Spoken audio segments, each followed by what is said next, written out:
একদিকে আশিকি জিন, অন্যদিকে ছেলে আয়াশকে নিয়ে চলে গেছে ছোট বউ আঁখি। সব মিলিয়ে ভেঙে পড়েছেন আহাদ, চেহারায় দেখা যাচ্ছে বিধ্বস্ত ভাব। তবে অন্য স্ত্রী তিশা তার সব কাজের পাশাপাশি স্বামী আহাদের টেক কেয়ার করে চলেছেন।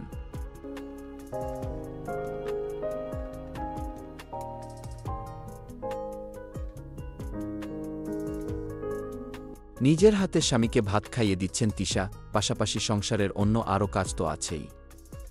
আঁখি চলে যাওয়ার পর তিশার দায়িত্ব অনেক বেড়ে গেছে। নিজেদের ফেসবুক পেজ, ইউটিউবের সব ভিডিও করা, সংসার সামলানো, সতীন আঁখির সংসারের খোঁজ খবর নেওয়া, সব কাজ সামলাচ্ছেন তিনি। তার নিজের মেয়ে আছে, মেয়ের পিছনে বড় একটা সময় যায় তার প্রতিদিন। এত কিছুর পরও তাকে অনেক প্রাণবন্ত দেখা যায় সারাদিন, চেষ্টা করছেন স্বামী আহাদকে বুস্ট আপ করার।